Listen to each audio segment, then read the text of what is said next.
বন্ধুরা, কখনো কি ভেবে দেখেছেন সাধারণ একটা আলু কিভাবে রূপ নেয় বিশ্বজুড়ে জনপ্রিয় ক্রাঞ্চি প্রিঞ্জল চিপসে? মাটির নিচ থেকে শুরু করে hitech factory robot, optical scanner আর বিশাল মেশিনের হাত ধরে তৈরি হয় একেবারে নিখুঁত বাঁকা চিপস। আজকের ভিডিওতে আমরা দেখব আলু চাষ থেকে শুরু করে প্রিঞ্জলস তৈরি হওয়ার পুরো অবিশ্বাস্য যাত্রা, যা আপনার চোখ খুলে দেবে। তাহলে চলুন শুরু করা যাক এই ক্রিস্পি সায়েন্সের পেছনের রহস্য উন্মোচন। গল্পের শুরুটা হয় যুক্তরাষ্ট্রের আইদাহো রাজ্যের একটি অংশ ব্ল্যাকফুট থেকে। এই অঞ্চলের শীতল জলবায়ু এবং উর্বর পলিমাটিতে আলুর ফলন অত্যন্ত ভালো হয়, তাই ব্ল্যাকফুট অঞ্চলকে আলুর রাজধানীও বলা হয়। শরৎকাল এলে এই অঞ্চলের কৃষিজমিগুলোতে হাজির হয় বিশাল আলু সংগ্রহকারী যন্ত্র। এই যন্ত্রগুলোর সামনে থাকে দুটি স্টিল ব্লেড, যা মাটির গভীরে প্রবেশ করে মাটির নিচে লুকিয়ে থাকা আলুগুলোকে ধীরে ধীরে তুলে আনে। এরপর যন্ত্রের পিছনের দিকে থাকা ভাইব্রেটিং অংশ আলুগুলো থেকে মাটি এবং শিকড় আলাদা করে আলুগুলোকে সারিবদ্ধভাবে মাটিতে রেখে দেয়।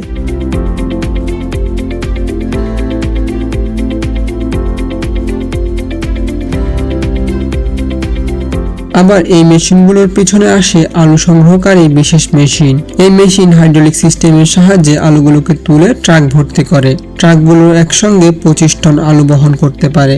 এই আধুনিক হারভেস্টার মেশিন দিনে প্রায় 500 থেকে 600 টন আলু সংগ্রহ করতে পারে, যা একদিনে করতে সাধারণ 300 জন শ্রমিকের প্রয়োজন হয়।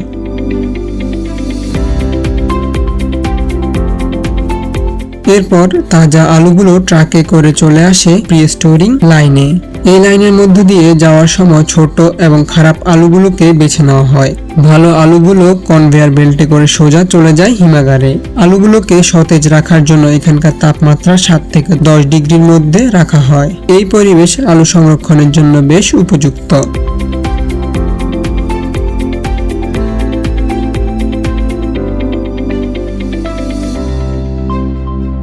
হিমাগারে সংরক্ষণ করা এই আলুগুলো ট্রাকে করে নিয়ে যাওয়া হয় ফ্যাক্টরিতে। ট্রাক থেকে আলুগুলো সোজা চলে যায় একটি বড় ট্যাঙ্কে, যেখানে আলুগুলোকে ধুয়ে ঘষে মাটি, পাথর এবং অন্যান্য ময়লা দূর করা হয়। এই ট্যাঙ্কে প্রতি ঘন্টায় 20 থেকে 25 টন আলু ধোয়া হয়। এর জন্য 40,000 লিটার পানির প্রয়োজন হয়। এরপর আলুগুলো আবার একটি লম্বা 5 মিটার ড্রামের মধ্য দিয়ে যায়, যেখানে উচ্চ চাপের পানি স্প্রের মাধ্যমে আলুগুলোকে একেবারে ভালোভাবে ধোয়া হয়।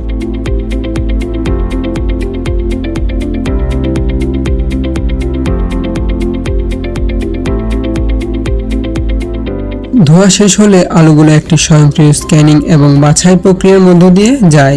এখানে 1 মিলিসেকেন্ডেরও কম সময়ের মধ্যে অপটিক্যাল স্ক্যানার ও উচ্চমানের ক্যামেরা প্রতিটি আলুর আকার, আকৃতি এবং রং যাচাই করে স্ক্যান করে। এরপর একেবারে ছোট, ফাটা আর খারাপ আলুগুলো লাইন থেকে বের করে দেওয়া হয়।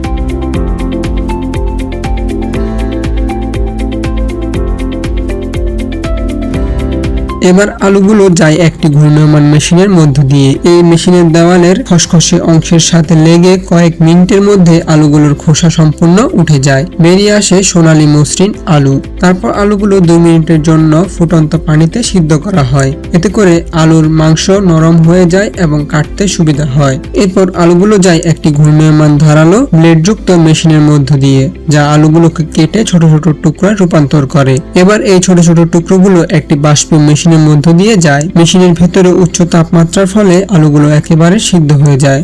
এরপর এই সিদ্ধ নরম আলুগুলোকে একটি মিক্সিং মেশিনে রাখা হয়।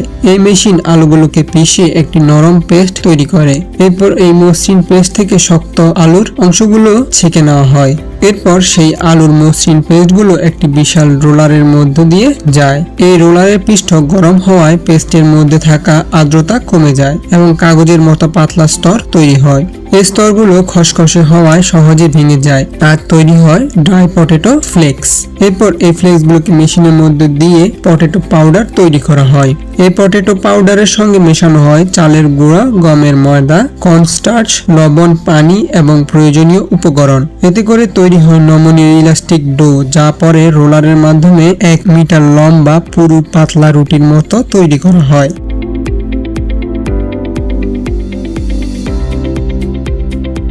এরপর এই লম্বা পাতলা ডো একটি রোটারি কাটার মেশিনের মধ্যে দিয়ে যায়, আর অতিরিক্ত ডো আবার পুনরায় ব্যবহারের জন্য আগের জায়গায় চলে যায়।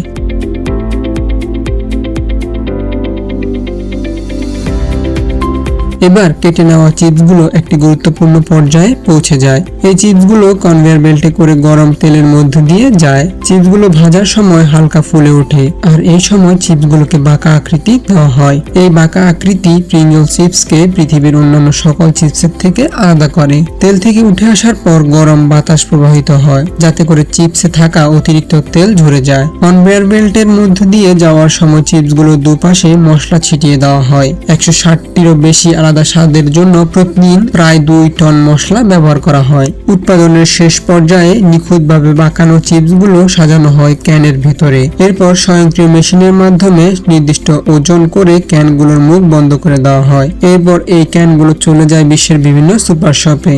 আর এভাবে সম্পূর্ণ হয় একটি আলু থেকে প্রিঞ্জল চিপসের যাত্রা। ভিডিওটি ভালো লাগলে লাইক দিতে পারেন, এবং আপনি যদি এমন ইন্টারেস্টিং ভিডিও দেখতে পছন্দ করে থাকেন তবে ফ্রেম বাংলা চ্যানেলটিকে এখনই সাবস্ক্রাইব করুন এবং পাশে থাকা বেল আইকনে প্রেস করুন।